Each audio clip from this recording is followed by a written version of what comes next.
Yes, you can leave, Dahlia replied to Ash's question. As expected from the grandson of the sword god, some students whispered among themselves. They couldn't believe what had just transpired.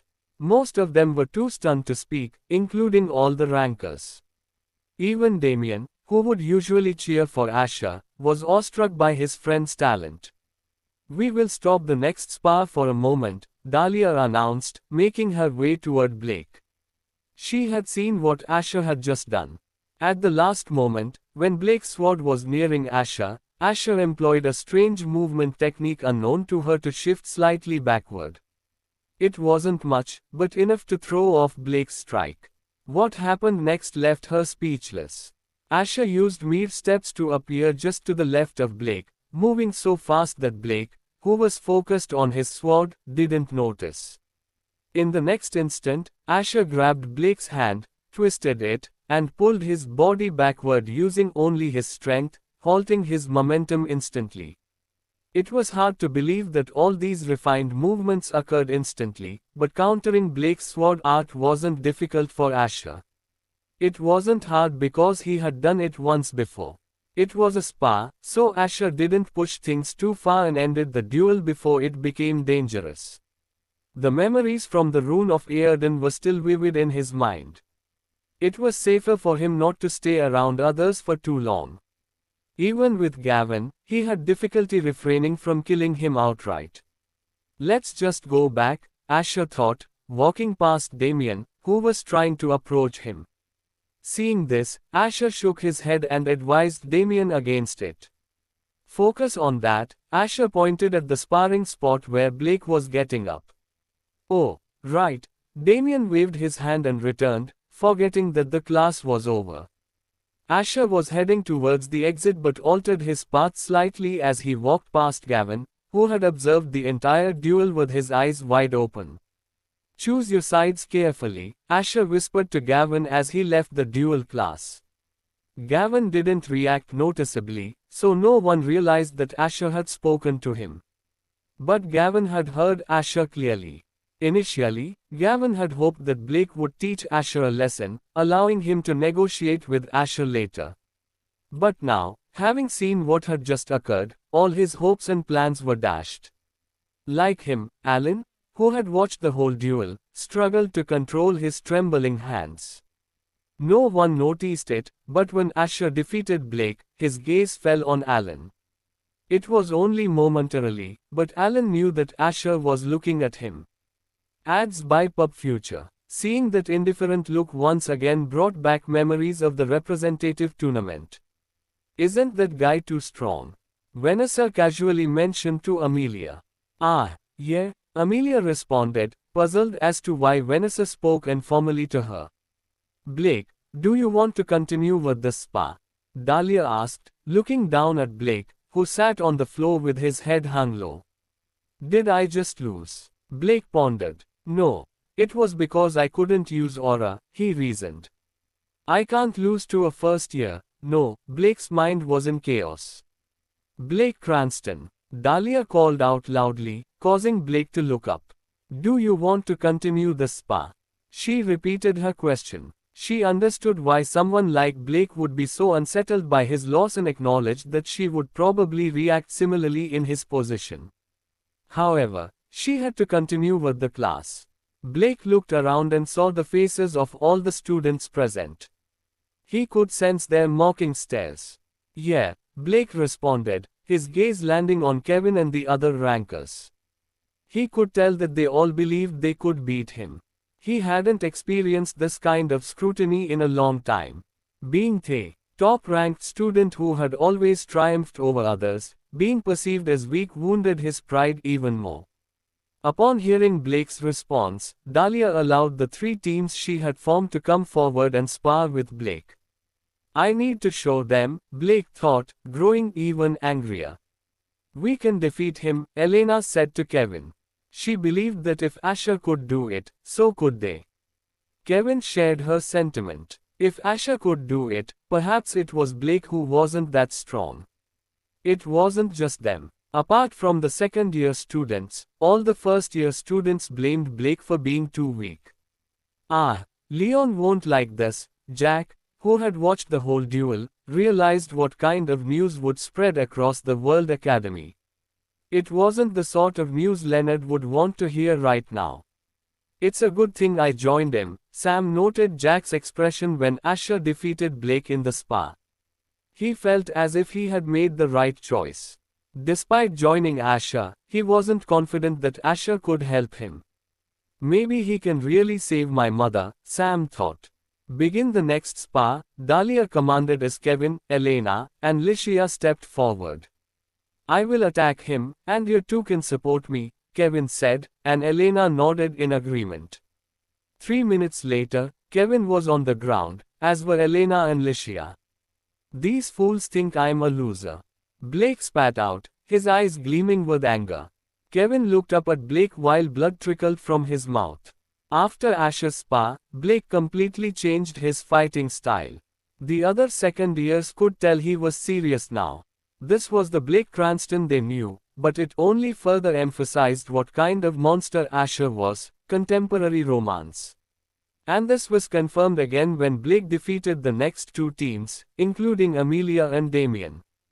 Joining this class, his only motive was to go easy on everyone except Asher to reduce his fame around the World Academy. But nothing went according to his plan. He clenched his fist, feeling the mockery still directed at him.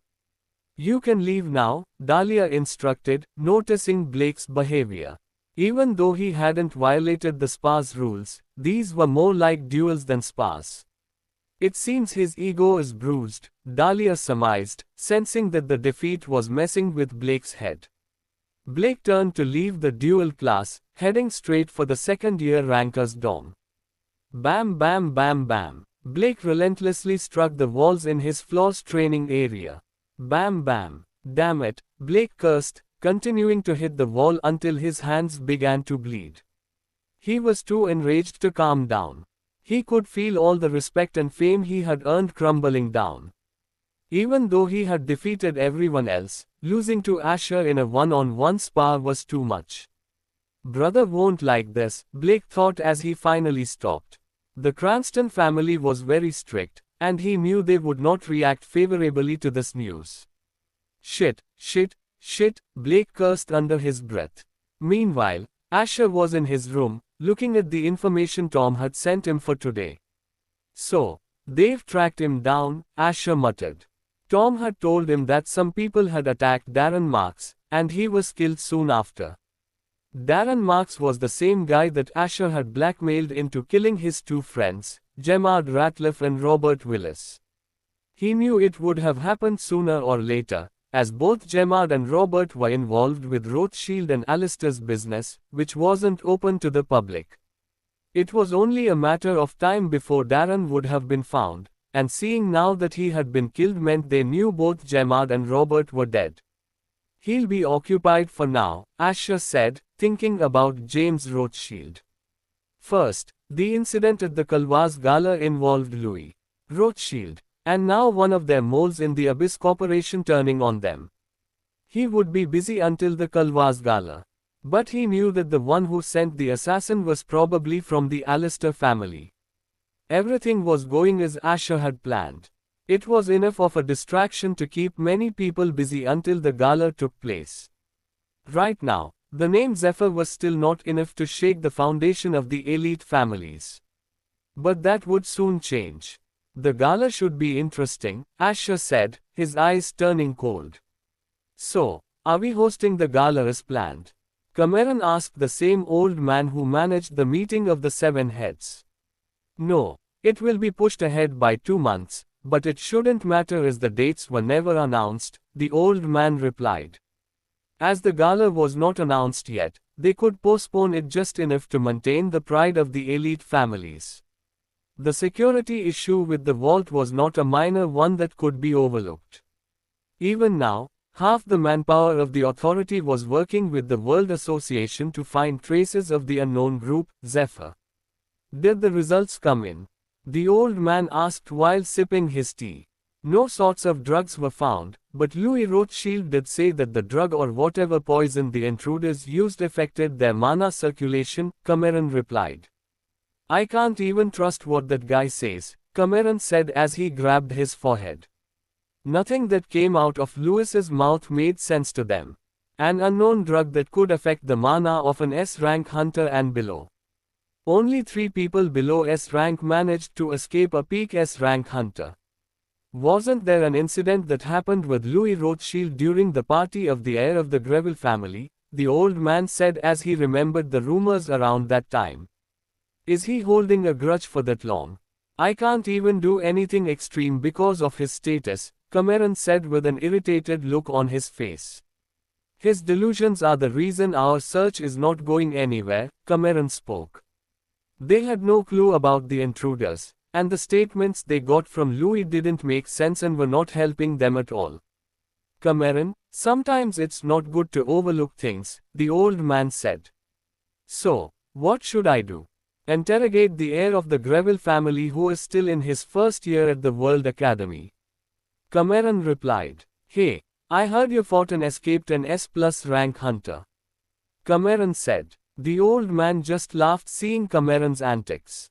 He himself knew why Cameron was behaving like that.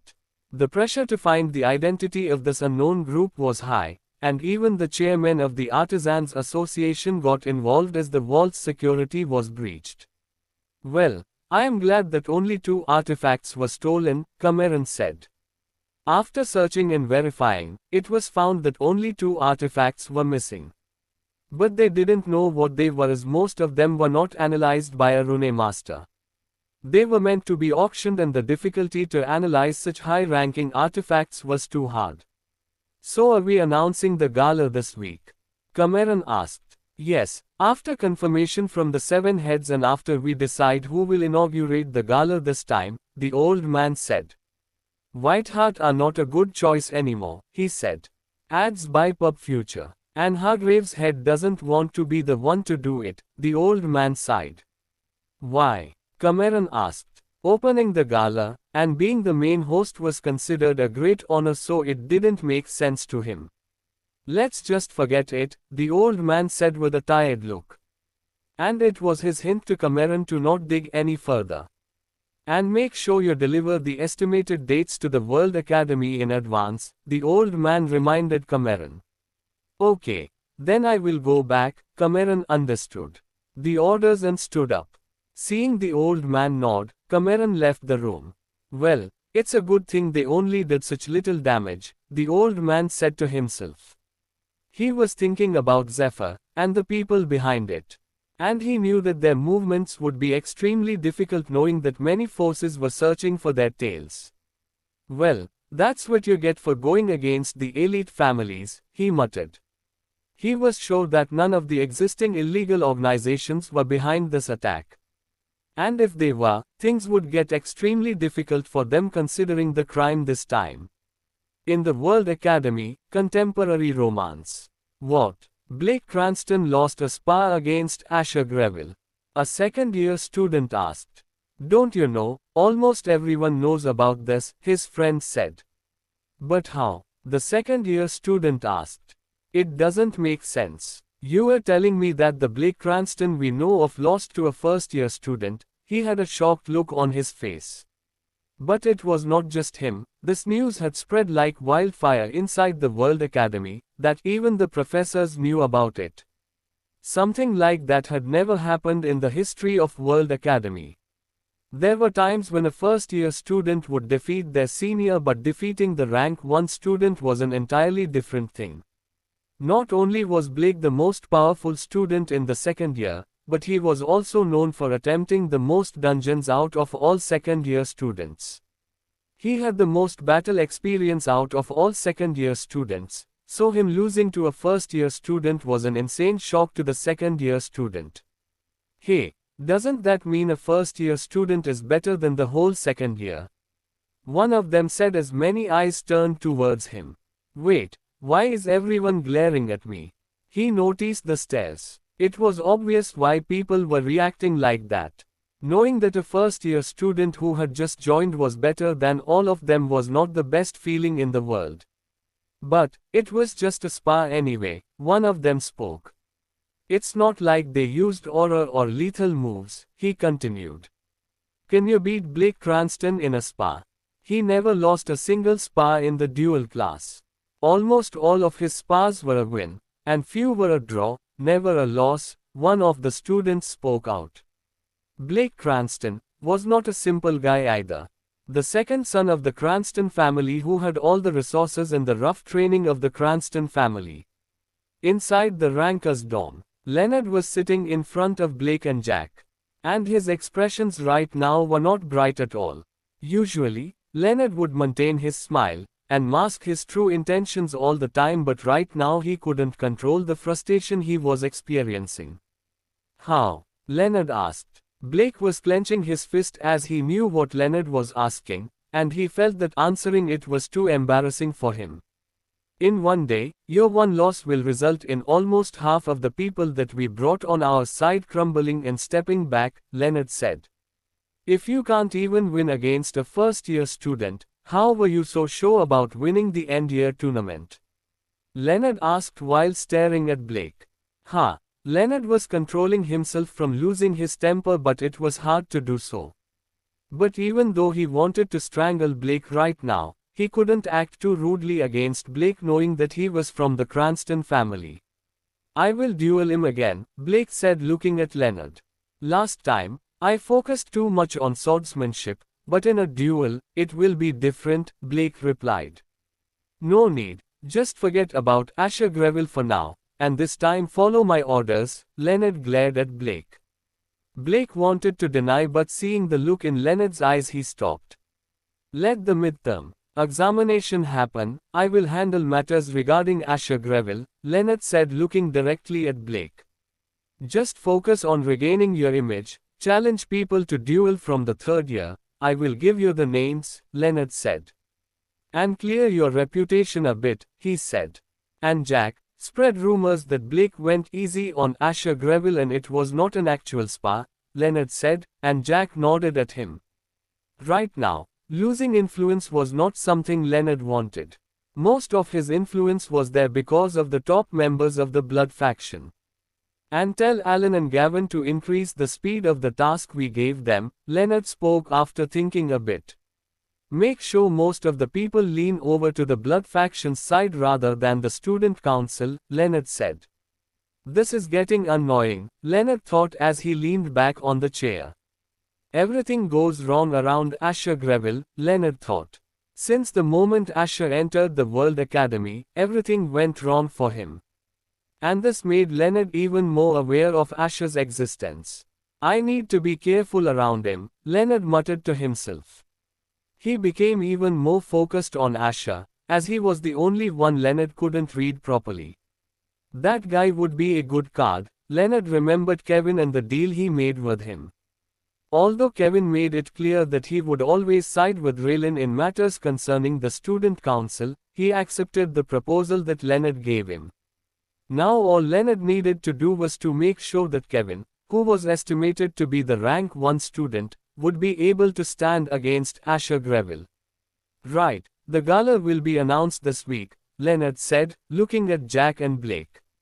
Make sure all things I said will be done before the gala happens, Leonard reminded them. In the duel room of the ranker's dorm, Amelia was sparring with Damien, who was just defending against her attacks. She used a fire spell that Elsa had taught them, and Damien defended by using his aura, moving and pushing her back. It's my win this time, Damien said, stopping just ahead of Amelia. HMPH, the score is still 8-5, and I've won 8 times, Amelia retorted, looking at Damien's smug expression. They were sparring because the defeat from Blake was still on their minds. Although it was an expected loss, it didn't feel good for them. After Asher left, Blake didn't hesitate to show no compassion in the spar. He showed them why he was the strongest second-year student, but doing so didn't help hide the fact that he had lost to Asher. But I am improving though, Damien said, putting the shield to the side.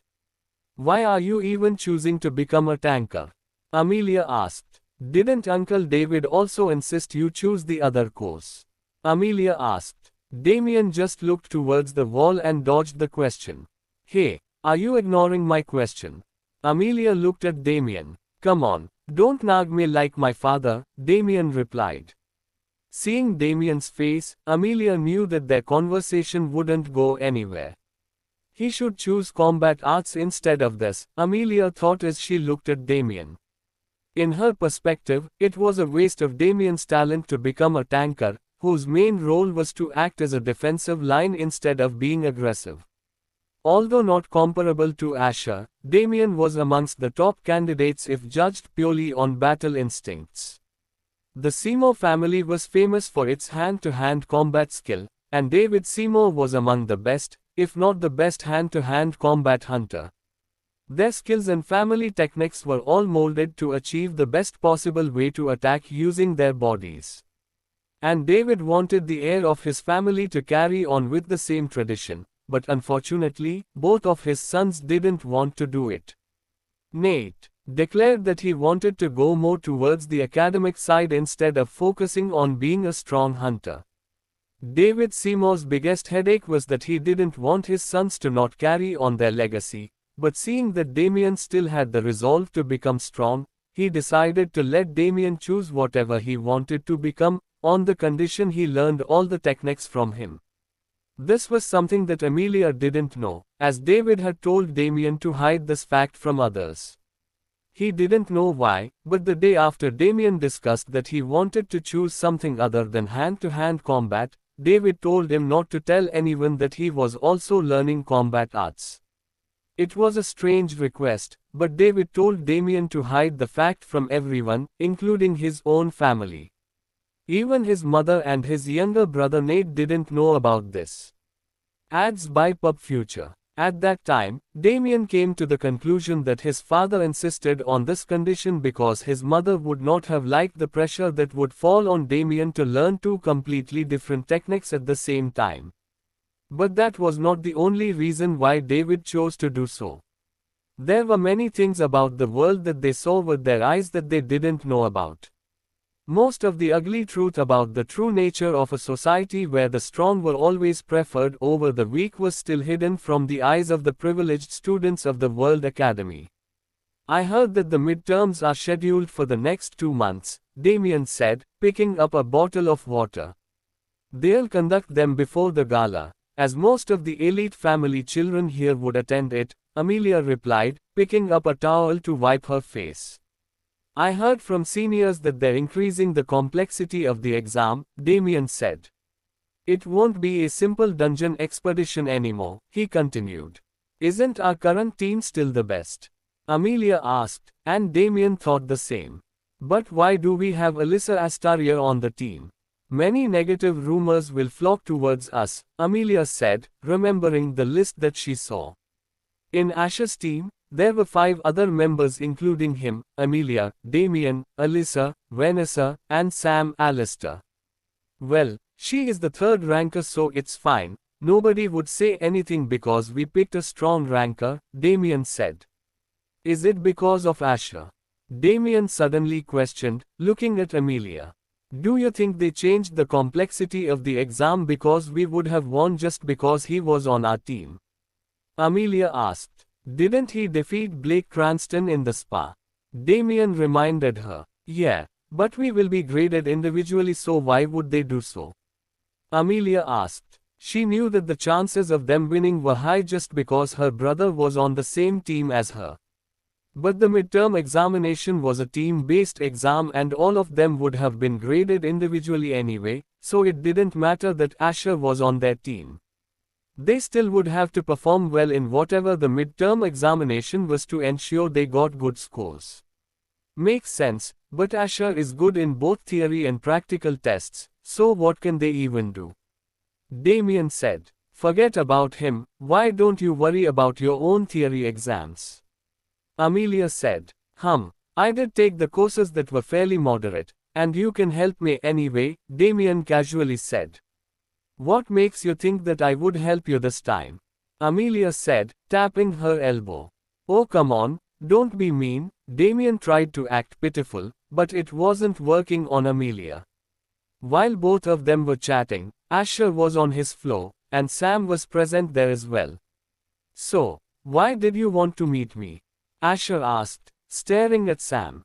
Out of nowhere, Sam wanted to meet Asher to discuss something, contemporary romance. Sam was a bit anxious as sitting in front of Asher wasn't at all comfortable for him. It was the first time he had initiated a conversation with Asher, so he had thought a lot before saying what was on his mind. I wanted to ask how you would help me. Sam said. Didn't I tell you not to worry about that? Asher said. Yeah, but I want to know when you'll be ready, Sam asked, but this time his face was full of resolve. Previously, Sam didn't want Asher to spread news about his mother's existence, so he went ahead and did as he said, but if Asher was serious about helping him, he wanted to know when. I can't wait for 10 years, Sam thought.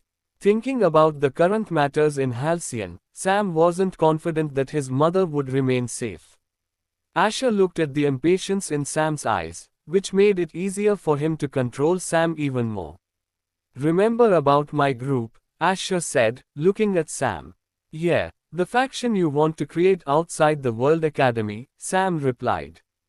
I will let you meet the other members of the group and introduce what we will be focusing on, Asher said. After the Kalwas Gala. And then I will tell you the answer to your question, Asher said. Can't you tell me now? Sam started, but stopped midway. Okay, I will wait till then, Sam said, standing and leaving the 10th floor shortly after. At that moment, Sam didn't know that the group he was about to join would be the infamous organization Zephyr, whose existence was only known to a few people in the upper society. I wonder if you have the resolve to save your mother, Asher said, thinking about the conversation he had with Sam.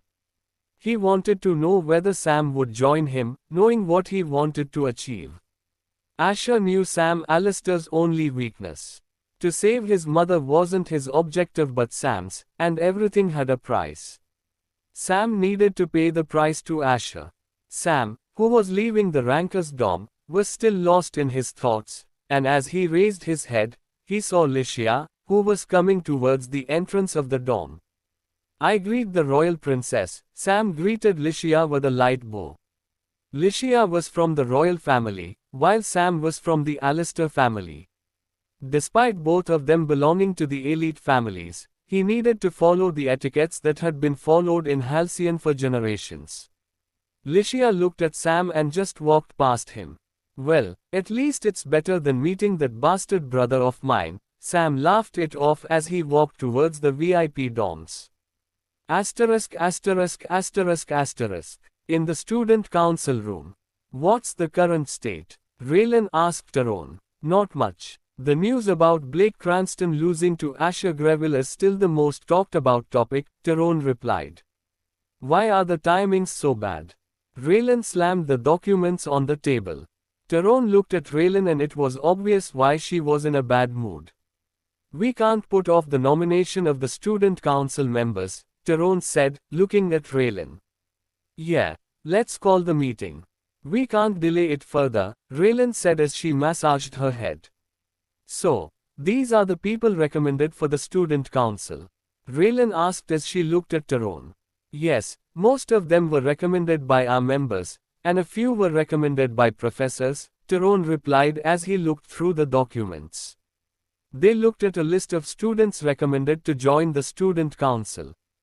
Joining the student council was only possible with a recommendation from an existing core member or a 3-star professor.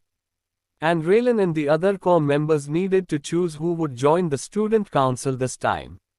The student council was split into 2 parts. First, the core team worked solely for the student council.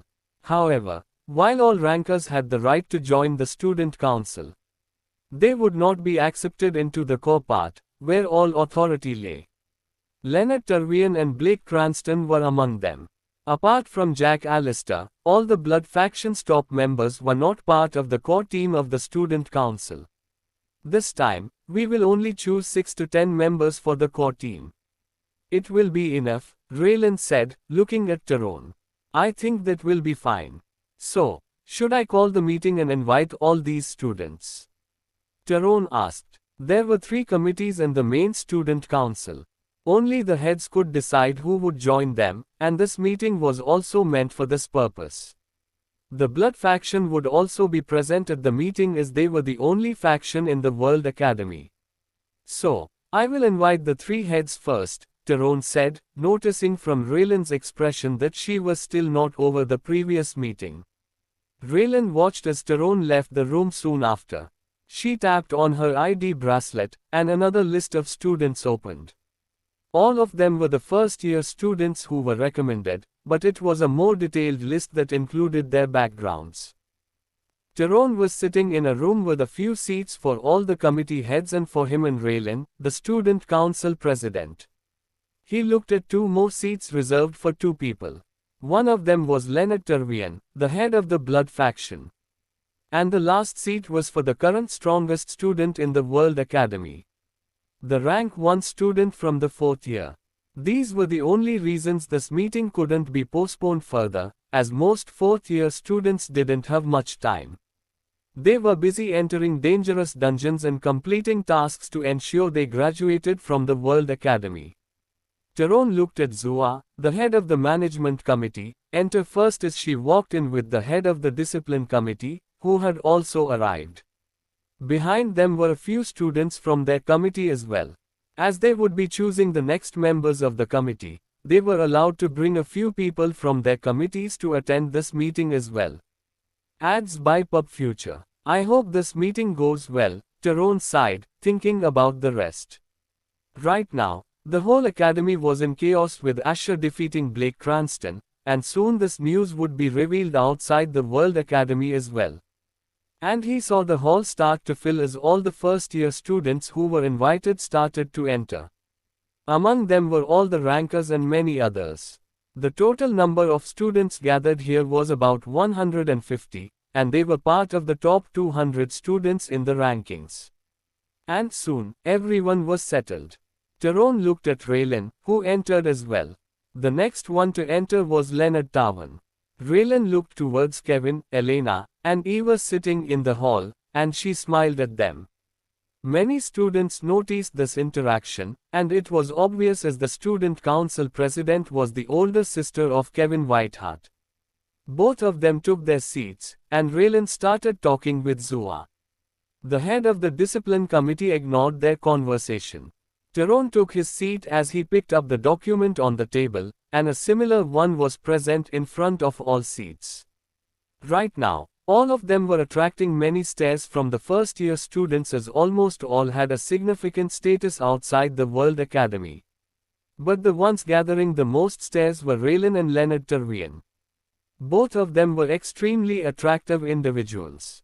The next moment, Asher entered the room with Eric behind him, all eyes moving toward him. Right, he is the head of the duel committee, some students started whispering among themselves.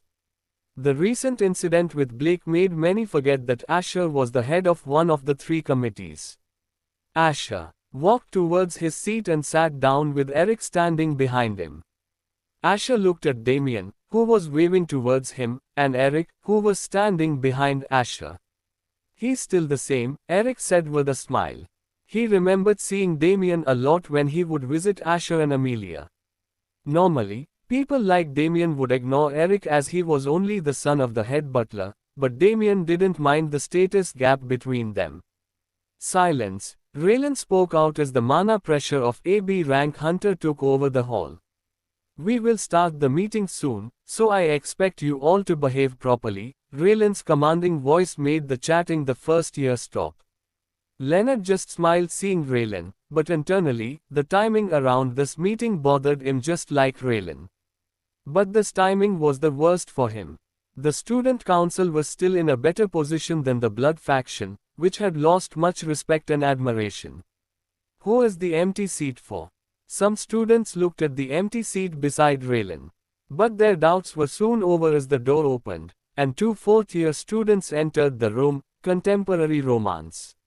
And behind them was a person who was very famous outside the World Academy. The rank 1 student in the 4th year and currently the strongest student in the World Academy. Isn't he the heir of the Hargrave family? One of the students spoke as they saw an extremely attractive young man with brown hair enter the room. With a smile on his face, the strongest student entered the room. Asher's indifferent eyes met his. "Come on, don't get so serious out of nowhere," he joked, looking at the atmosphere in the room. But everyone in the room could feel the strength of an A-rank hunter coming from him. "As you know, I am your senior from the 4th year," he spoke. "And I am Jaden Hargrave," he introduced himself. "I am the current rank 1 student in the 4th year," he smiled and sat beside Raylan. "I am here to judge the process, so don't mind me," he said. Seeing Jaden's friendly behavior, everyone relaxed. They almost forgot that Jaden belonged to the Hargrave family, and currently, he was the only one with a status rivaling Asher equally. "So he is Asher Greville," Jaden's eyes looked to his left. "Interesting," Jaden smiled. But they didn't know the true nature of Jaden Hargrave, and seeing Leonard, who was not smiling anymore, it was obvious that Jaden was not as friendly as he seemed. "Well, you can start the meeting," Jaden said, looking at Raylan. Leonard, who was sitting beside Jaden, maintained his neutral face. Jaden was someone he knew very well. "As you all know, this meeting was called so that we could select a few among you to become our members," Raylan began the meeting. Her words made many students nervous, as most wanted to join the student council. "Apart from the rankers, none of you are part of the student council yet," Raylan said. Being one of the top 10 rankers meant you were allowed to join student council the moment they became rankers. "And we are here to announce the names of the people that I have chosen to join the student council first," Raylan said as she looked back at one of the student council members. One by one, the member used the list and announced the 40 members allowed to join the student council. Many students were disappointed as their names were not on the list. A recommendation didn't mean they would be accepted, as many factors, including their ranks, were also considered. Only those recommended by the professors were allowed to join directly through recommendation. And those who were not chosen need to submit their application to the heads present here at the end of the meeting. "Some of you might get accepted that way," Raylan said. Only 48 students were selected. And among the mentioned 40 and the 8 rankers, Tyrone took over from Raylan as everyone looked at him. "You are part of the student council, but you cannot use the authority of the student council unless you are inside the core team," Tyrone explained. "There are 3 committees, the student council core team and the blood faction, which is a new addition," Tyrone said. "Each head will announce the people they want, and you can choose whether or not you want to join," Tyrone continued. "Well, what will be the order?" Tyrone asked Jaden, who had been sitting there silently. Why not start with the head of the dual committee?" Jaden suggested, causing Leonard and Raylan to frown. Why not start with the head of the dual committee?" Jaden suggested, and his suggestion made Leonard and Raylan frown. Usually, one of them would have been selected to choose first, but this time it was Asher Greville. "Well, you can start with your introduction," Jaden looked in Asher's direction. He was the one in charge of this meeting, and he could decide the order in which each of them could introduce themselves. Listening to Jaden, Eric started explaining what the dual committee was. "As first years, you have not experienced it yet, but most of the quarrels or differences in opinion are handled by duels," Eric said. "After your midterms, you can challenge others for duels for their ranks, or something that you both disagree on," Eric said. "Every duel needs confirmation from our committee," Eric announced. Asher currently held the power to decide whether people could duel to change their ranks or not. He could even single-handedly force someone to accept the duel, regardless of what they wanted. "Although committees come under the student council, we act independently from them," Eric said. Anybody from the dual committee held a lot of power, and the only committee that held similar power was the discipline committee. There were only 30 members in the dual committee, and most of them were the top 30 rankers of their respective years. One of the student council members stepped out as he spoke. Those who wish to join the dual committee can raise their hands, he announced. Some of the people raised their hands, and this was due to a recent incident that happened. Usually, they would have chosen the core team of the student council or Leonard based on their status, but Ash's fame made them rethink their decision. So, who will you choose? Jaden asked Asher, looking for his response. Asher tapped his fingers on the table as his indifferent eyes looked at all the students who had raised their hands. Amelia Greville, Damian Seymour, Sam Allister, Vanessa Baker, Asher said, but they were only 4. We will not accept any more members, so don't waste your time applying, Asher said as he looked at all the first years present before him. Jaden was confused about why he refused to bring in more members, as the hierarchy between the committees was maintained by their members. Soon the turn changed as Asher had announced his decision, and nobody could tell him to change it. It's only 2 of them. Leonard looked at the 2 people that Asher had taken. Sam Allister and Vanessa Baker were both rankers, but it still made things easier for him. Thanks for the chance, I will use your arrogance wisely, Leonard smiled. Now the blood faction can choose, Jaden said after the discipline committee accepted the members. Surprisingly, Licia was the only ranker that entered the discipline committee. I am Leonard Tervian, the son of the chairman of the World Association, Leonard said. As you know, I am the head of the only faction in the World Academy, Leonard introduced himself. Adds by Pub Future. We want to change the system in which one person in the student council holds all the power, and to change it, we only need those who are strong enough for this purpose, Leonard said. He explained the benefits of choosing the blood faction and how many clubs were under his authority. But the recent incident with Blake showed his effect, as not many students raised their hands. It irked Leonard greatly, but he had expected it. But he still gained a powerful hand, and it was Matthew who basically had no choice but to join Leonard and the blood faction. And there were others like Gavin Neville and Alan Astaria, and a few others who were quite strong. Let's see now, Raylan, you can choose the core team members, and then we will distribute them equally among the 4 groups, Jaden said as he excluded the dual committee, as Asher didn't want to. Even before many people knew, the choices of the student council president were going to be Kevin Whiteheart, Elena Rothschild, Eva Williams, Rhea Adler, Kelsey Ward. Raylan announced the names, and they were all rankers except the last name, which belonged to the 16th ranked girl. After the names were decided, Jaden looked at the list and neutrally distributed the others so that no side had more power than another. Jaden's presence made it difficult for both Leonard and Raylan to gather more students to their side. The meeting soon concluded as the first years were told to leave. And now only the committee heads with their few members and Jaden were present in the hall. Contemporary romance. Leonard put the document on the table in front of him and looked at Jaden. Jaden noticed Leonard's gaze and smiled back at him.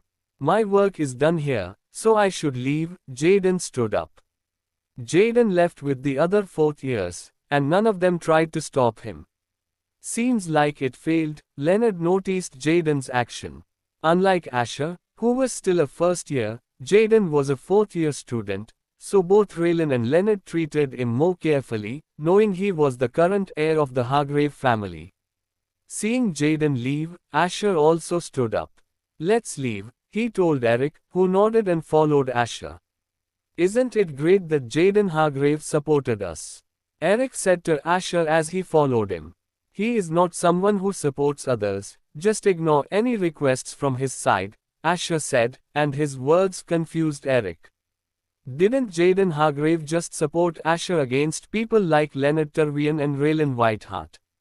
Well, if Ian Master says so, I can't really do much, Eric thought and didn't mention the topic anymore. Asher noticed Eric's confusion, but he didn't correct it. Most of the time, people hid their true selves, and Jaden was one of those people. And Asher didn't want to ally with Jaden, as doing so would make him lose the next person he was going to recruit in Zephyr.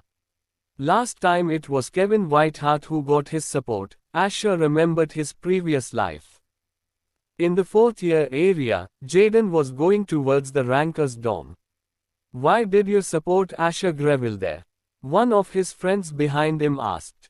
Why not? We at Hargrave believe that the strongest Hargrave becomes the heir of the family, and I live by that belief, Jaden replied. And the Grevilles are gathering more power, it won't hurt to ally with them, Jaden added. But Jaden didn't reply truthfully. His actions were not because he was simply impressed by Asher's talent. If anything, Asher's terrifying talent made him more cautious about the Greville family. He only showed his support openly because it was better to keep such people as his allies. What is that brother of mine doing? Jaden asked, remembering his brother. I heard he's still maintaining his research club, so not much has happened, his friend replied. Tell Leonard Tervian that I won't consider the deal, Jaden told him. What deal? His friend became curious. Don't stick your nose where it isn't needed, Jaden warned him with killing intent.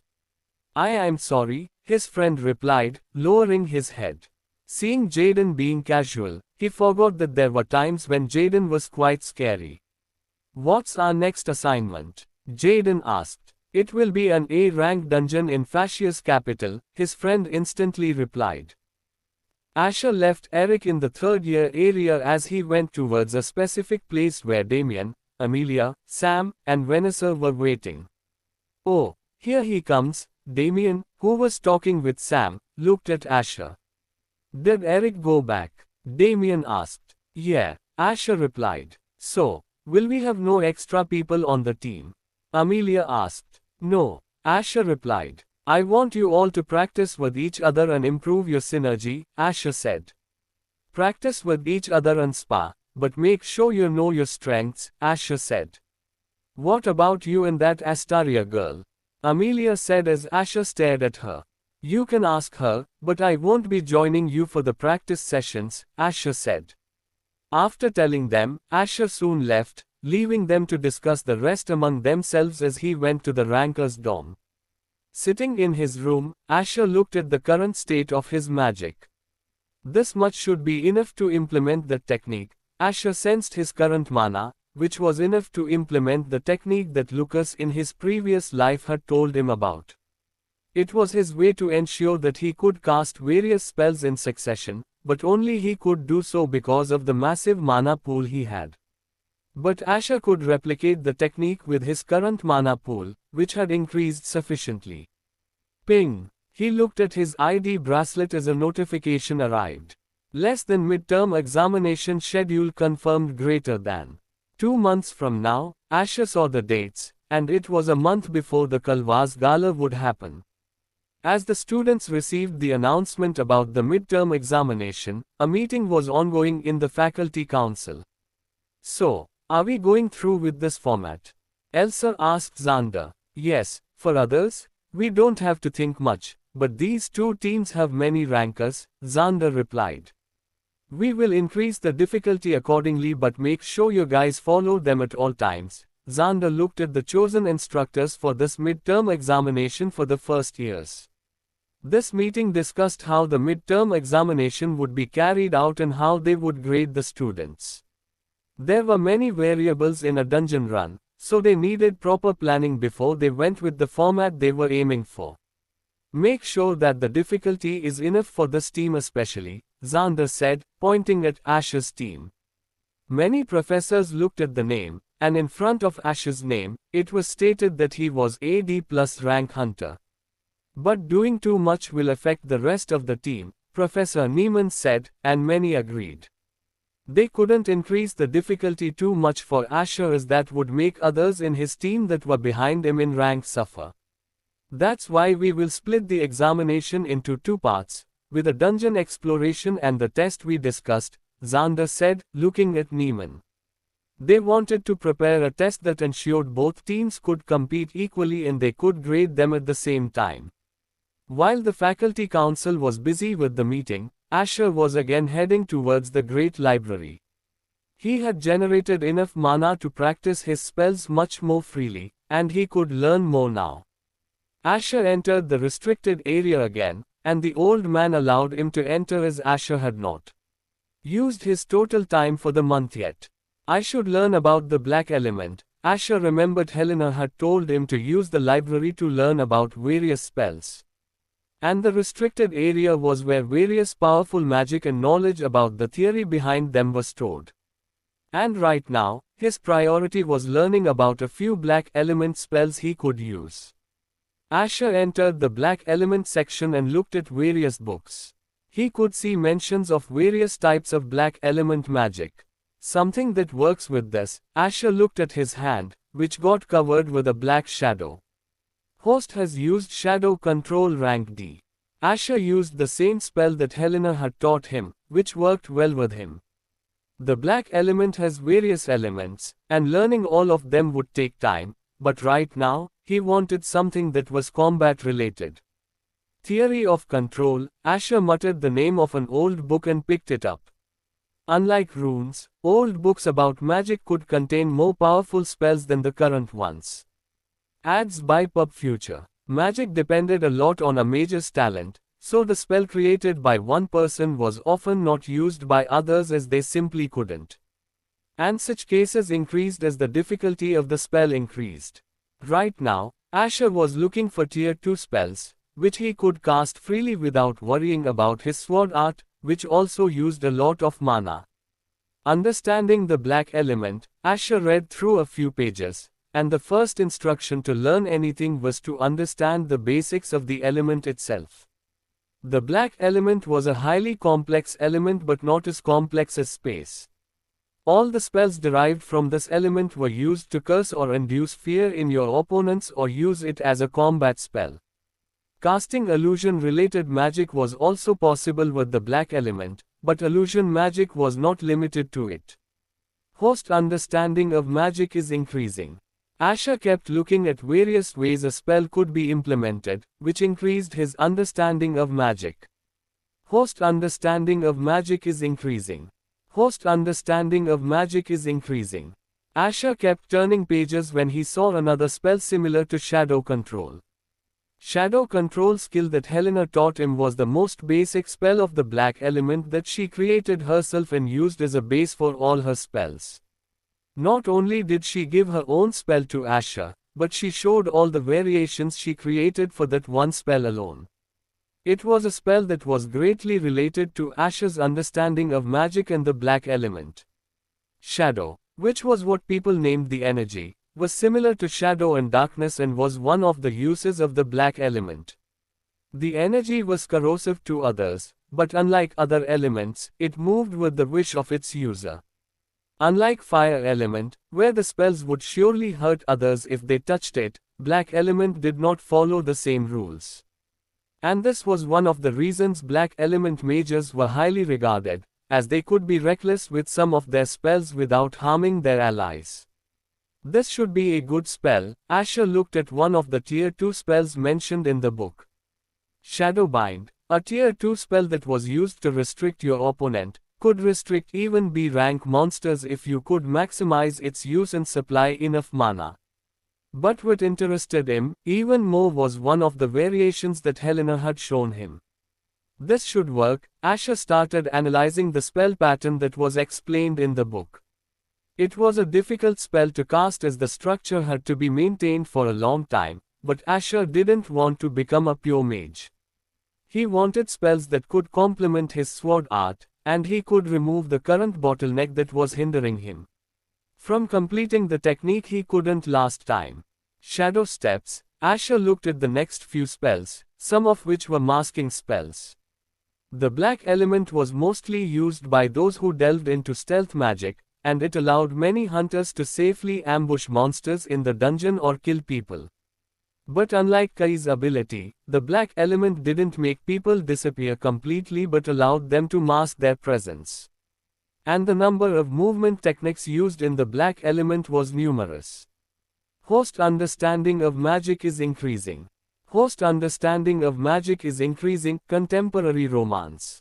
Asher kept using his mana to replicate those spells, and then he would try to change them to suit him.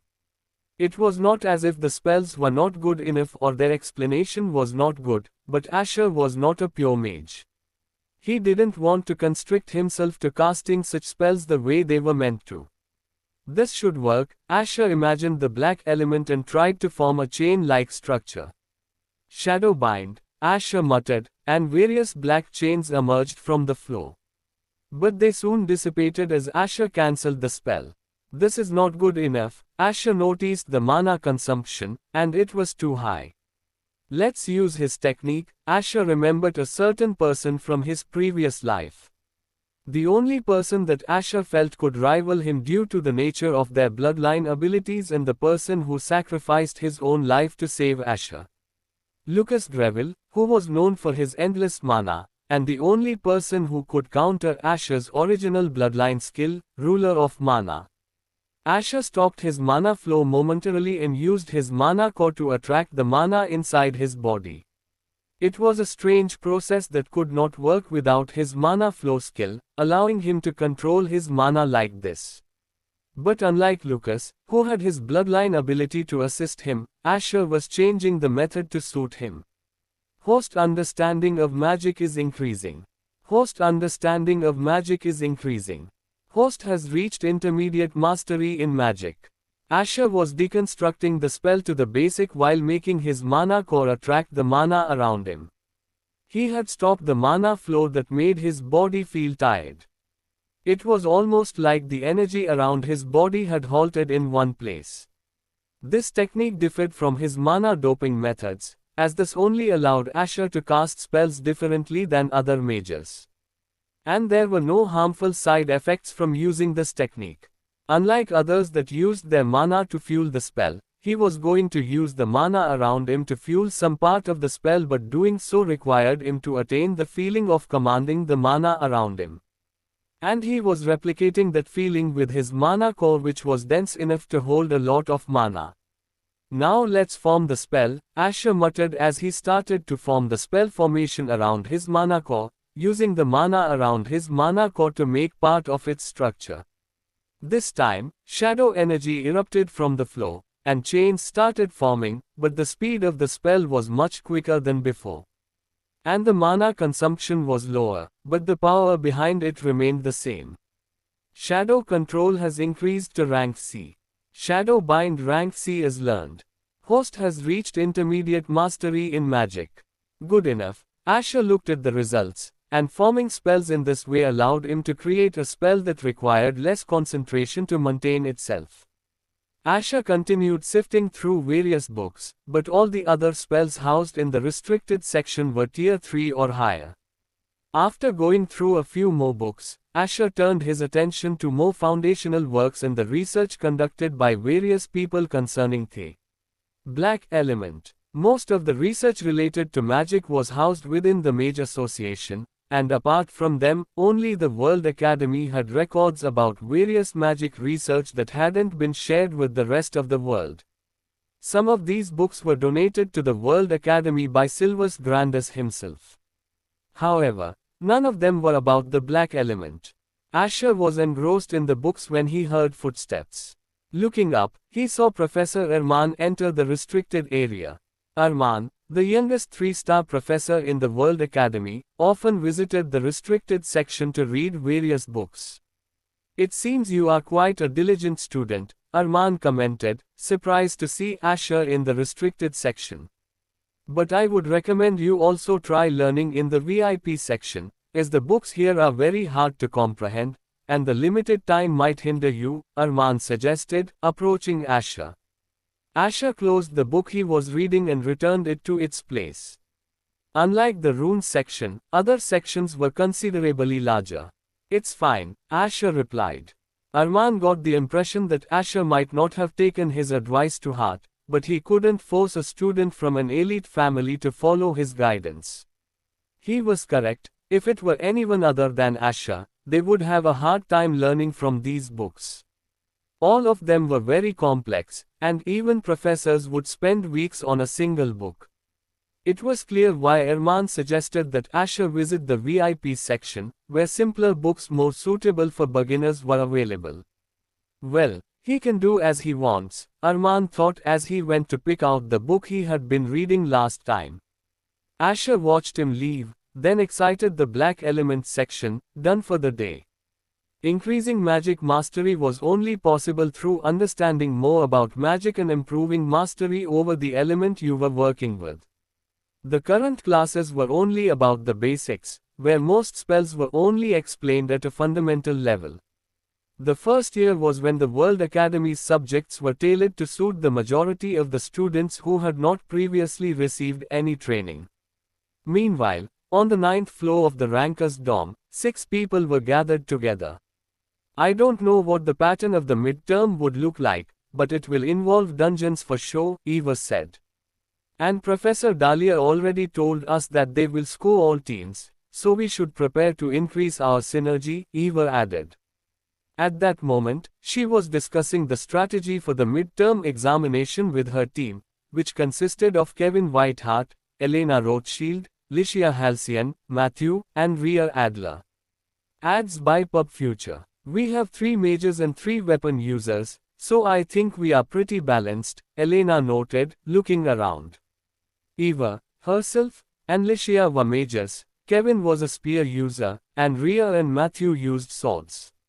Kevin and Matthew will be in the front while Rhea assists you. We will place Eva in the center with me and Licia around her, Elena suggested. Seems good. I can manage to protect you guys, and we can increase our efficiency as well, Eva replied, thinking that Elena's idea was sound. We can perform really well with this team, Kevin said, looking at Elena. Elena smiled, hearing Kevin's response. I heard they have 5 rankers on their team as well, Matthew said, drawing everyone's attention. So, Kevin asked. I'm just saying that Asher Greville's team is also quite good. I'm not sure we can take the first place, Matthew voiced his honest thoughts. But this time, the test will be about clearing the dungeon, not killing monsters for evaluation like last time, Licia said, looking at Matthew. She is right. We don't need to focus on them. Instead, we should work on our synergy, Eva said. But Matthew wasn't convinced. Ignoring Asher, he knew that Sam wasn't at his real rank. He had sparred with him several times before the rankings were out, so he knew Sam was somewhere around the top 5 or 6. And just like them, a meeting was happening in Damien's room where everyone on their team, except Asher and Alyssa, was present. So she declined to practice with us. Amelia asked Vanessa. Not exactly. She said that her presence wouldn't help us at all. Vanessa tried to put it nicely, but it was obvious that Alyssa didn't want to attend the practice. Well, then it's just us 4, Sam said, trying to lighten the mood. Then we can spar in teams of 2, Amelia decided, not wanting to waste their time, and decided to ignore the current situation. She had been pondering how to get along with Alyssa, but her absence from the practice solved that issue. Me, Damien, and you 2 together, Amelia proposed, looking at Sam and Vanessa. There were only 2 months until the midterms would start, and they needed to practice as much as possible. The next day, Asher was in the runic theory class. Neiman was standing in front of Asher at that moment, observing him with an amused look. You've learned a lot, and your intent is very clear despite the rune you use, Neiman analyzed Asher's work so far. He looked around, noticing that the number of students had dropped, and even those still attending had difficulty controlling and creating runes. Well, these are only basic runes, so you need to perfect them before you move on to complex runes, Neiman advised the class. We will conclude the class for now, Neiman announced, much to the excitement of some students becoming frustrated by repeatedly working on the same runes. But remember, my exams are not easy, so don't expect to pass my subjects easily, Neiman smirked, stroking his beard. His words made many students nervous and anxious, as this could affect their overall scores in the end. Midterms were crucial, as they were the only exams apart from the end-of-year exams that affected their grades. Throughout the year, midterm and end-of-year exams were extremely important. They could affect your rankings going into the second year. Even though rankings could change with duels, you could only challenge a person ranked 100 spots below you. However, even if you changed your ranks, your score at the end of the year affected your rankings going into the second year. Climbing to lower ranks was useless if your grades were not up to par with your ranks. Contemporary romance. The World Academy's ranking system was fairly accurate, making it nearly impossible for anyone, apart from the top 100 students, to climb the ranks easily. Most changes happened within the top 100 ranks. Asher stood up and left the class, and while going towards the ranker's dorm, he received a message from Sylvie. It happened couple months later this time, Asher said, looking at the message.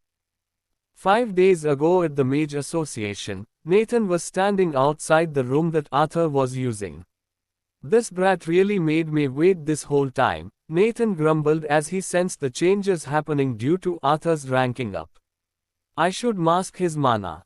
I can't let that mage bastard sense it, Nathan thought, aware of Sylvis's mana sensitivity that rivaled theirs.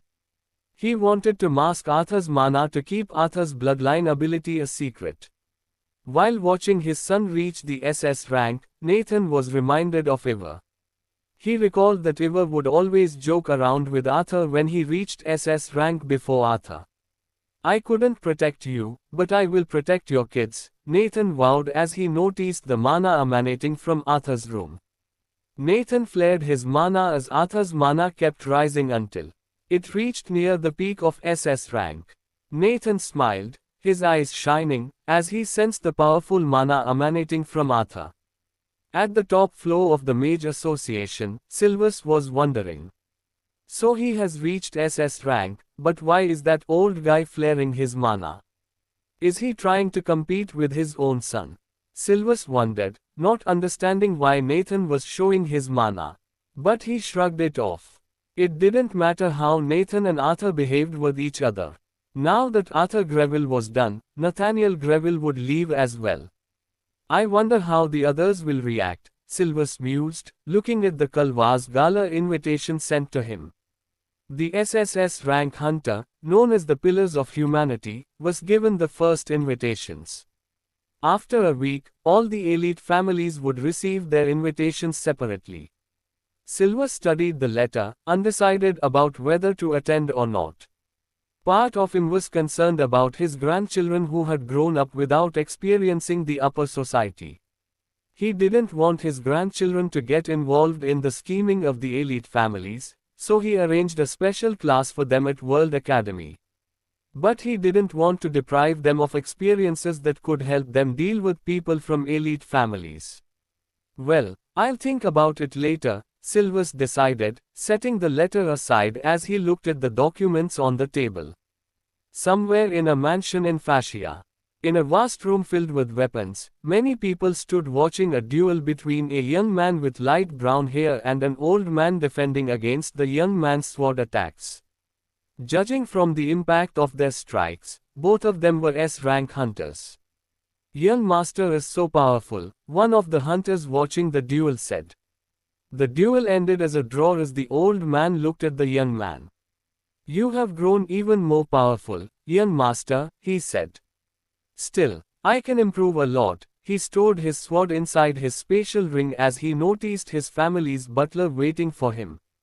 And noticing the expression on the butler's face, he could sense that he wanted to report something. You guys, carry on with the practice, he ordered as he approached the butler. What happened? He asked as the butler bowed before him. Young master, we received news from World Academy, the butler said, looking at the young man. Is it about Blake? He asked. Yes, young master. Blake lost to Asher Greville in a spa, and the rumors about this are spreading throughout the World Academy, the butler reported, but he could feel the killing intent coming from the young man standing before him. It was apparent why the young man reacted like that. After all, he was Blake Cranston's older brother, the heir of the Cranston family, which was considered amongst the three most powerful elite families. Cade Cranston wasn't the heir of the Greville family in the first year. Cade asked the butler. Yes, young master. Asher Greville is the rank 1 student in the first year, he replied. Listening to this, Cade's anger was increasing, and so was his killing intent, but he controlled it. Let's move to my office, Cade said, and the butler followed him. They entered the mansion, and Cade entered his office and sat on his seat. Did father or grandfather hear this news yet? He asked the butler. Not yet. I informed you first, as both of them were busy, the butler replied. Cade put his hands on his head. Ads by Pub Future. How? He couldn't think of a way Blake could lose to a first-year student in a spa. Does this mean my swordsmanship doesn't win against Nathaniel Greville? He clenched his fist. He had developed his family's sword art even further and taught the improved sword art to Blake because he was his younger brother. But hearing that Blake lost, Cade was growing even angrier. After a moment of silence, while the butler kept waiting for Cade's answer, Cade looked up. Tell Blake that I will meet him during the Kalwas Gala, Cade said. And cancel all the guild work related to me for the next 2 months, Cade said, and the butler nodded at his request. This was what Blake was afraid of happening. He knew his older brother Cade wouldn't like it when he discovered he had lost to Asher in a spa, contemporary romance. Tell father and grandfather that I will deal with the situation myself, Cade replied, but his facial expression made the butler slightly nervous. Control the media and make sure that news doesn't spread in a way that harms our reputation, Cade looked at the butler. As you wish, young master, the butler replied and left soon after. He knew that there were 2 things that Cade put above all, his swordsmanship and his pride as a member of the Cranston family. Meanwhile, Arthur sat with Sylvie and the twins in the Greville mansion, discussing the incoming Kalwas Gala. Did you inform both of them about your rank up? Sylvie asked Arthur. Oh, I forgot about it. Arthur tried to smile his way out of it, but Sylvie's glare made it impossible.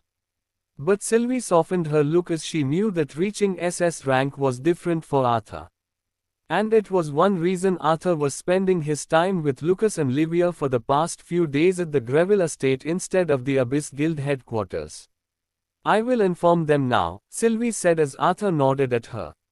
Well, you can do that later, Arthur said as he turned to Lucas.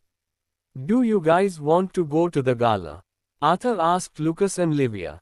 Gala? Livia asked, as she wasn't informed about it. Most of their time was spent training or learning about complicated stuff related to the elite families. It's a gathering of all the elite families and other people that have a very powerful status in the world, Arthur explained in simpler terms.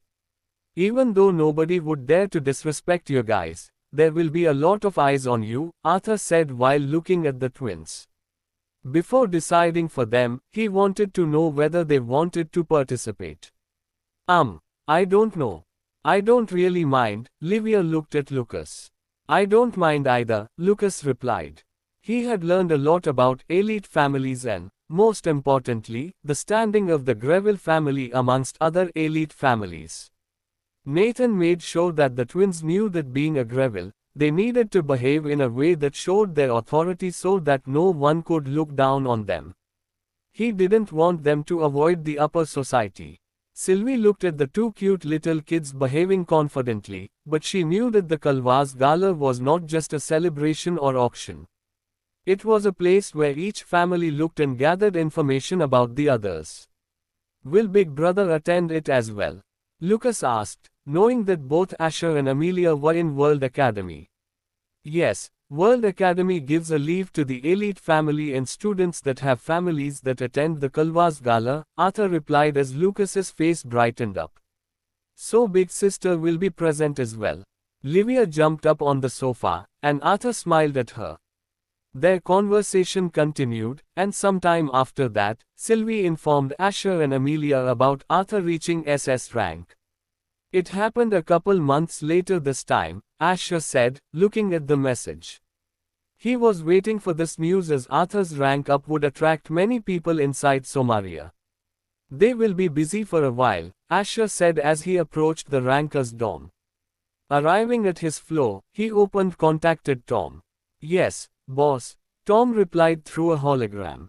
Did you finish finding out about the locations I sent you last month? Asher asked as he looked at Tom. Not all of them, but it should be finished by the end of this month, Tom replied, but he was a bit scared about Asher's reaction. He didn't know that the task Asher would give would be this difficult. Inform Dane and Kai about their next mission, Asher said, but Tom had a nervous look on his face. Boss, should we really do this? Tom asked, but looking at Asher's indifferent eyes, he got his response. I will inform them, Tom said, and Asher disconnected the call. Sigh. How should I tell them about this? Tom looked at the screens in front of him. Right now, Dane and Kai were just training to reach S rank with the resources that Asher had provided for them. And for quite some time, their moods have been quite happy. Well, nothing lasts forever, Tom prayed for both of them. I can't refute boss's order, so don't blame me, Tom told himself as he stood up. He tapped on his phone to inform Dane and Kai about an urgent meeting so they could meet him. The underground facility in this mansion rivals ours in Spider, Dane told Kai as they approached the meeting room. I can feel that I am close to reaching the next rank, Dane said with a silly smirk on his face. They didn't know, but many mansions under the Greville family had such facilities, and Asher had chosen this mansion for that particular reason only. Whatever, Kai ignored Dane, who had been having a fun time training all this time. Kai was more focused on the various research and books that Tom had sent him, and he was figuring out how to improve his capabilities as a mage. Living like this isn't too bad, Kai remembered the old days, and a smile appeared on his face. Both of them entered the room and saw Tom sitting in the center. Sit down. I have called this meeting to discuss the next mission, Tom said as he watched Dane and Kai enter the room. Shouldn't we wait a bit? The authorities are on full alert after the previous heist, Kai said as he sat on one of the seats around the table. It's the boss's orders. I can't do anything about that, Tom replied as he tapped on his phone. A hologram erupted in the center with various red dots in the center. Let me give you the rundown about the next mission, Tom said as he looked at the two of them. So, it's like this. Tom started explaining the plan that Asher had told him to work on. As Tom explained various parts of the plan, Kai and Dane's faces changed from confident to horrified. Being involved in an organization like Zephyr, it was rare for them to react like this, but seeing their current reaction, both of them couldn't believe what sort of absurd mission they were being sent to. Wait, the boss won't be joining us on this mission, right? Dane asked. Yes, this time, it will be only the two of you, and I will be coordinating you guys like last time, Tom replied. Hey, did we do something wrong on the first mission? Dane asked with a serious look on his face. No, Tom shook his head. In fact, he was glad that both Dane and Kai hadn't done anything stupid on the mission, even though many unknown variables got involved in that heist. Isn't this basically telling us to die? Dane asked, looking at Tom. No, I wish you guys successfully performed this mission, Tom replied. Dane looked at Kai, who was just frowning right now. He was looking at the map that Tom had shown them.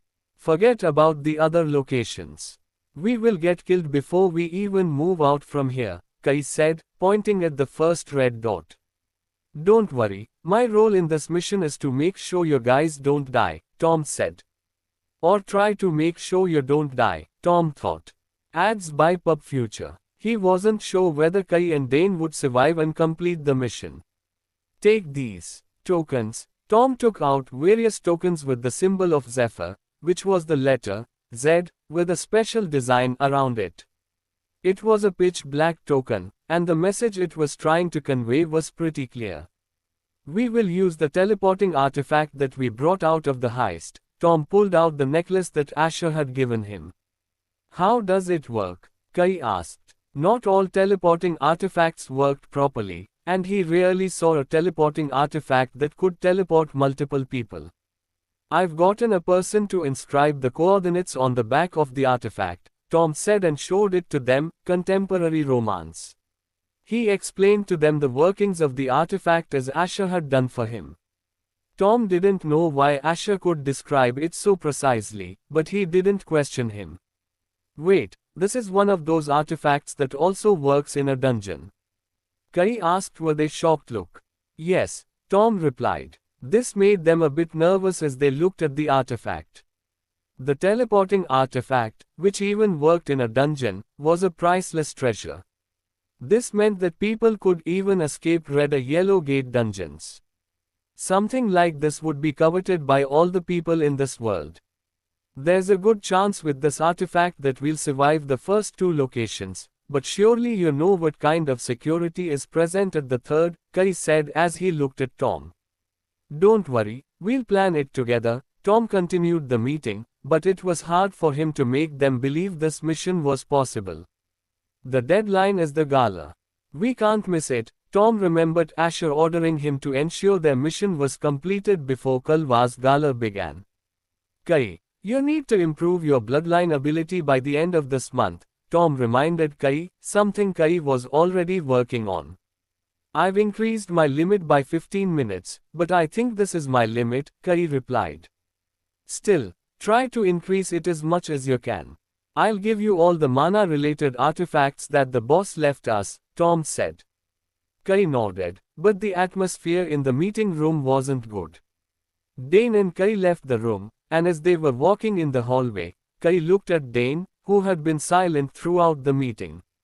What are you thinking? Kai asked. Nothing. I was just thinking of the mayhem we'll cause if we succeed at this mission, Dane said as he smiled, looking at the Zephyr token. Crazy bastard, Kai muttered as he saw Dane's smile. Why am I always stuck with such people? Kai thought in his head. At the World Academy, Gavin walked down the hallway to his class. He could see several students avoiding him out of fear. However, he didn't derive the usual satisfaction from their reaction this time. At present, he was following Leonard's order to increase their influence by continuing his extreme actions, as suggested by Asher. And now, Leonard and the entire Blood faction were working to restore their reputation, which had been damaged due to Blake's loss. Meanwhile, Blake was sitting in his room, scrutinizing the message he had received from his family. How did they get the news so fast? Blake asked, a nervous expression on his face. He had received a message from his family's butler, relaying that Cade, his elder brother, had commanded him to attend the Kalwa's gala without fail for a discussion. Damn it, if only it wasn't someone from the Greville family, Blake cursed his luck. Ping! His attention shifted to the message he had just received from Leonard. So, these are the people I need to defeat. Blake scrutinized the list of third-year students. Leonard had already begun to manipulate the rumors, and many people were starting to believe that Blake hadn't exerted his full strength against Asher. It was difficult, however, to convince those who had witnessed the duel firsthand. Still, the majority remained skeptical, as the idea of a first-year student defeating a second-year rank 1 student seemed too absurd to believe. A week passed, and Asher stood in the mage theory class, where Elsa explained various spells. The topic of the day was dual casting. Dual casting involved a mage simultaneously casting 2 spells. The next level of complexity was multicasting, a skill that required a lot of practice and talent. Only Alyssa and Eva, first-year students, were capable of dual casting. Other contenders close to mastering the technique included Elena Rothschild, Amelia Greville, and Licia Halcyon. Listen carefully, and ensure your fundamentals are strong, Elsa reminded them as many students struggled with dual casting. Try to make 2 spell structures at the same time and allocate enough mana for them separately. It will be hard, but I expect you guys to excel in dual casting, which is a much-needed skill of a good mage, Elsa explained. Some of you are also learning an advanced element, Elsa said, her words directed towards students like Alyssa, who had mastered the space and ice elements. The ice element, in particular, was a formidable force with high destructive capabilities. Its effectiveness depended on the mage's mastery level. Chants are only necessary for higher tier spells or if you cannot silent cast a spell, Elsa clarified. If you want to learn dual casting, make sure you can cast these spells without chants, Elsa instructed. While the students practiced on the dummies before them, Elsa focused on a few students demonstrating exceptional talent in her subject. Her problem, however, was that the top student in her class wasn't supposed to be a mage at all. Asher Greville was the student Elsa wanted to send back to the sword art class, but she couldn't find a legitimate reason to remove him. Exceptional comprehension, insanely sharp observation. She noted these traits as she observed Asher. These observations were used to grade students in class, and Asher was currently outperforming all his peers. This fact became an issue for those who were pure mages, and they found it hard to accept that a swordsman was surpassing them. One of these students was Elena herself. However, she chose to ignore him as the midterm exams were not far away, and the information regarding the exams was limited. Asher stopped when he completed the assignment that Elsa had given the class. Those who have completed today's task may leave, Elsa announced upon noticing Asher. Apart from Asher, though, the others were far from finished. Ping. Less than your appointment with Vice Principal Xander DeMarcus has been confirmed greater than. Asher looked at the message he had received on his ID bracelet. So, what did you want to discuss? Xander asked as he looked at Asher, who was standing before him. He had received a message that the rank 1 first-year student requested an official appointment. However, knowing that he had given Asher an easier way to meet him, he found it odd that Asher had used a formal contact method. Is it because of Arthur? Xander pondered. It was highly likely that Asher might harbor negative feelings toward him due to the strained relationship between him and Arthur Greville. I want to get approval to use the beast grounds on this flying island, Asher said as he looked at Xander. Beast ground. Those are only accessible to second-year students or above, Xander informed him. But we will be adding a dual course against beasts and monsters soon, after your midterms, Xander added, aware that this information was only known to a select few. But that will be a duel. I want access to the giant forest, Asher specified, raising Xander's eyebrows. The giant forest was an area on the flying island where all sorts of monsters were present. Apart from a few dungeons, this forest was filled with beasts ranging from D to A rank and even some S rank monsters. Most of these creatures wouldn't leave the boundary of the forest due to the presence of various SS rank hunters around the World Academy and the security runes that would alert if any beast crossed the border.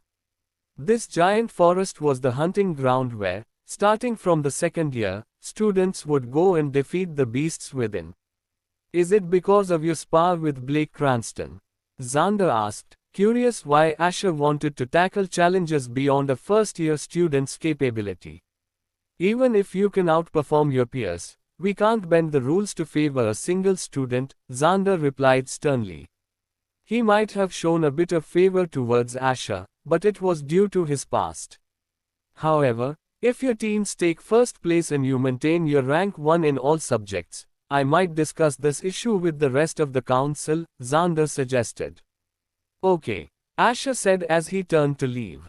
Won't you ask about the midterms? Xander asked, curiosity etched on his face. I don't need to, Asher excited the room. Confidence is a good, young man, but overestimating yourself will only lead to regrets, Xander mused, reminiscing about his younger self. Xander was involved in preparing and suggesting the midterm, but the final decision on its format would be made by Farnes. Well, this won't be easy for you guys, Xander remarked, reviewing the information he had received from Farnes regarding the exams. A week later, Amelia and Damien were sparring with Sam, Alistair and Vanessa. You focus on her. I'll handle him, Sam instructed as Vanessa directed her attention toward Amelia. Amelia noticed Vanessa's aggression and used various spells to obstruct her advance. Mana barrier. Amelia chanted the basic barrier spell they had learned from Elsa. Adds by Pub Future. Unlike Eva's more complex and powerful barrier magic, Mana barrier was Amelia's most common defensive tactic in combat. While Vanessa attacked Amelia with her sword, reinforced with her aura, Sam advanced toward Damien, armed with a shield. Sam spun his spear as he attacked Damien, who deflected his assault. After being pushed by Damien, Sam retreated and charged towards Amelia. He baited Damien, but Amelia noticed Sam advancing on her. Amelia began chanting a spell, but Sam didn't detect any magic. "Behind you," Vanessa warned. Sam turned and saw Damien preparing to strike him with his shield. "Damn, this augmenting magic," Sam cursed as he braced for Damien's impact with his spear. "It's over," Damien declared, observing Sam's vulnerable position. "Okay, you win," Sam conceded, snapping his fingers. Damien offered Sam a hand, helping him up. "Well, the score is now 12-8, Damien said, smirking. His smirk irked both Sam and Vanessa, but they conceded that both Damien and Amelia were superior in terms of synergy. This should be the last spa I will participate in. The theory exams are only 4 weeks away, so I will focus on that," Sam said as he grabbed Damien's hand to rise. "We'll probably do the same," Damien agreed. The theory exams were based on the subjects they had taken, and they all aimed to reach D rank before the exam.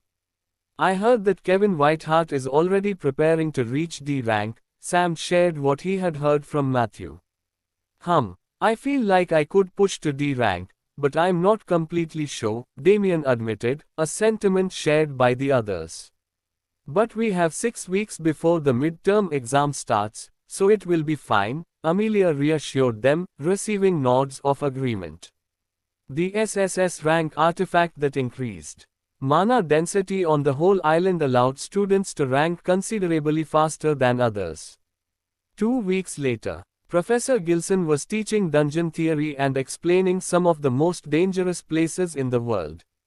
"So remember, apart from the 5 continents, there are various inaccessible territories," Gavin instructed, displaying pictures of the Lost Land, one of the most infamous dangerous locations globally.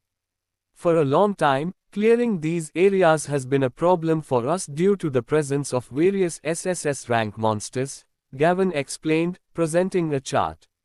"Sometimes, when an SSS rank dungeon explosion occurs, the climate and even the environment adapt to accommodate these terrifying creatures," Gavin listed some off-limits locations.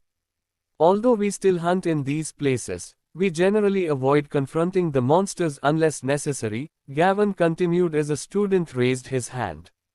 "Why can't we hunt them? Don't we have 11 SSS rank hunters?" the student asked. Gavin adjusted his glasses and tapped on the screen, revealing a graph comparing hunters' strength to monsters' strength. "The reason we avoid them until we are forced to fight is simply that losing a SSS rank hunter is the worst case scenario for us," Gavin responded. "You may not have witnessed a SSS rank confrontation, but even multiple SSS rank hunters are sometimes needed to kill a SSS rank monster, depending on its abilities," Gavin elaborated. "And these lands are not so valuable that we need to conquer them," Gavin added. "So, we focus mainly on dealing with appearing dungeons rather than conquering the lost lands," Gavin concluded. Asher was also among the attendees of this class, primarily because after the midterms, this class would introduce Monster Battle, in which students would face monsters and learn to battle them. "If I don't get approval to enter the giant forest, this should work," Asher contemplated. "I'll conclude the class now, but make sure you revise everything you've learned here," Gavin instructed. "We could ask about any minor detail in the exam, so try to broaden your knowledge this month," Gavin suggested. Asher rose to leave the class, drawing many watchful eyes. The rumors were circulating, and Asher was perceived as a dangerous first-year student. Many students deliberately avoided looking in his direction, some would even refrain from speaking in his vicinity. Most of these students were from ordinary families and didn't want to get entangled with the heir of the Greville family. At the moment, Amelia was receiving similar treatment. Everybody avoids you, Damien observed, turning to Amelia. It's not my fault that I'm the sister of the rank 1 first year, Amelia retorted, glaring at Damien, which made him avert his eyes. She had hoped to make friends, but her status and Asher's reputation made it difficult for people to approach her. At least you get along with that Vanessa girl, Damien remarked, but Amelia responded with an elbow. She's just a rude girl, Amelia retorted as Damien rubbed his side. He was enjoying teasing Amelia as they were on their way to go outer sector of the World Academy to eat something nice. Should I invite our team members for lunch as well? Damien suggested. Not a bad idea, Amelia said after thinking about it. Okay, I will send a message to all of them, Damien said as he messaged everyone, including Asher and Alyssa.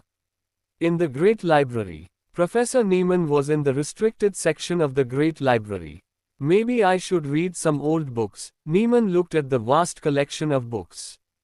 He had finished the preparations for his test, so he had a lot of free time till the midterm examination, so he decided to use the time to read some books in the restricted section. What is this book, Diary of Lysaea? Neiman picked an old book, and he opened the book, but all the pages were empty, contemporary romance.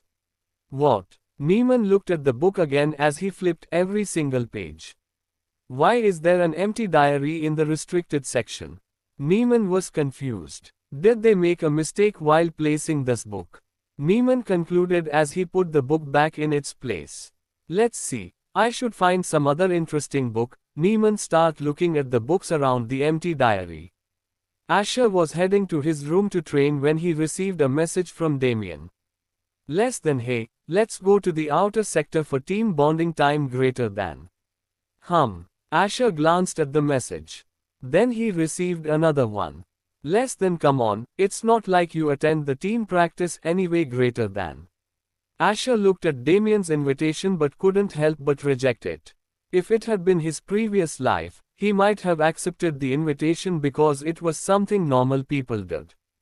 But now, he was not the same person. In his previous life, he lacked emotions but improved slightly when he met Alyssa. But the current Asher felt only one thing, hatred. Hatred towards everything that stood against him in his previous life. Hatred towards the world itself. He was in control because his inner madness was suppressed by a high intelligence stat, but it had been long since Asher had lost the ability to live like normal people. It would be better for them if I am not there anyway, Asher thought as he declined Damien's invitation. His indifferent eyes looked at the training room, and he stepped forward, entering it. This suits me better, Asher thought as he drew his sword. I should complete the technique, Asher said, feeling his connection to mana had grown stronger. With his increased magic mastery, he could finally work towards completing the sword technique that he had previously been unable to master. At the outer sector of World Academy. So he's not coming? Amelia asked, and Damien nodded. Well, what about others? She asked while walking with Damien. Except Asher, everyone agreed to come, Damien said, and Amelia looked at him with a surprised expression. That girl is coming? Amelia asked, and Damien nodded. Ah, did I make a mistake? Damien asked in a roundabout way. No, it will be better for us if we have a talk at least, Amelia replied. They chose one of the famous cafes in the outer sector, and Amelia looked at the staff, who immediately recognized her. Ads by Pub Future. We'll book the third floor, Amelia said, and the staff nodded as he received her request. She took her ID bracelet and paid the GP needed to book the entire third floor. Sam and Vanessa arrived shortly after, as all the classes for the day were done. Only Alyssa's missing, Vanessa pointed out as she sat. It was strange for her to be with people like Amelia and Damien, but because of Alyssa, she joined the team and did her best to get along with all of them. As they were discussing, a girl with dull pink hair entered the restaurant, causing some students on the first two floors to glare at her. Some were senior year students, but none moved when they saw Alyssa wearing the black uniform, symbolizing she was part of the student council. Here, Vanessa waved her hand, calling out to Alyssa. Alyssa was using her wheelchair, so she used her magic to take a seat at the table where the four of them were sitting. Vanessa was the only person who could interact with Alyssa normally, as all three felt awkward around Alyssa. And Alyssa could notice her dull eyes taking in her surroundings. She had come to this gathering because she felt the need to show that she was not avoiding the team. This doesn't suit me, Alyssa thought, her eyes observing the vibrant vibes of the restaurant. She couldn't relate to the casual conversations happening around her. So, is he not coming? Sam asked, and Damien shook his head. Well, this is just a casual lunch, so you guys can order whatever you want, Amelia said as two waiters approached them. I am fine, Alyssa said, looking at Amelia. She was wearing a mask right now, and she knew they wouldn't appreciate her appearance while they were eating.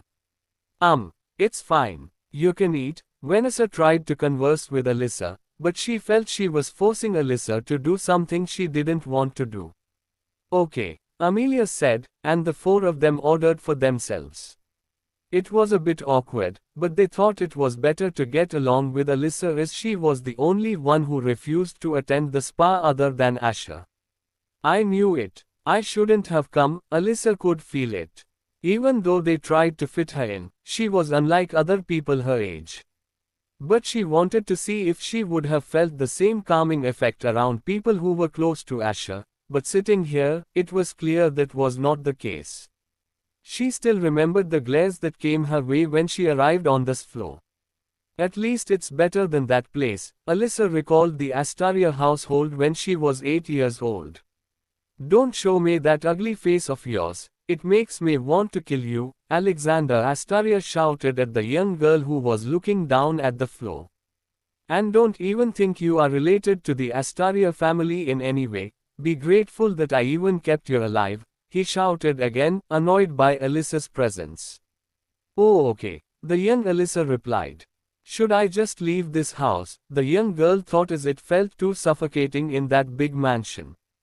Nobody liked her, even those who were supposed to be her family disdained her. I will make all of you suffer the same feeling, Alyssa clenched her fist under the table while her eyes remained the same. At the Astaria household, Alex, do you realize that our son isn't even a ranker while that girl is top 3, a woman with light blonde hair and blue eyes shouted. I know, but we can't do anything, Alexander replied, looking annoyed. He doesn't even respond to messages anymore, Alan's mother shouted. If only you had listened to me and disposed of that girl long ago, she said. Do you think I never thought of that? Alexander shouted at his wife, scaring her. But he controlled his anger, seeing the frightened look on his wife's face. Listen, she won't live long anyway, while Alan will shine later, Alexander said. He's just overcoming the incident that happened with Asher Greville. Alexander clenched his fist as he remembered the scene where his son was brutally defeated by Asher Greville. He was already fed up with various people tying Alyssa's name to theirs. He had already removed her name from the family, but most people still didn't know. It was during the later years that Alexander was going to announce Alan as the heir. I will just kill her off, even if she survives, Alexander said. If someone overheard him, they wouldn't believe it was a father talking about his own daughter. But this kind of treatment was what made Alyssa leave her home and live alone, earning her own money by selling her art. It was her way of surviving until the World Academy started. Alexander also ignored her, knowing that her frail body would die anyway, so he didn't bother to dirty his hands. Contemporary romance. I don't know, I want to see my dear son, she said as Alexander looked at his wife. Kalwa's gala is coming, so you can see him then, Alexander reminded her, slightly brightening her mood. Asher was training his sword technique. It had been hours, and he was nearing the completion of the technique. A bit more, Asher kept repeating the phantom strike. He was trying to complete the final step required to master the skill. It was getting tiring as he swung his sword again, and a film of his aura appeared in the direction of his sword, forming a small shield. This was the skill Asher couldn't complete. Aura shield, a skill that allowed him to form a shield out of his aura. It was a highly useful sword technique that enabled Asher to block attacks while being aggressive at the same time. Host has learned Aura Shield. All these skills, like Aura Shield, and his sword strikes, didn't have a fixed rank. They were techniques that would become stronger the more powerful Asher became.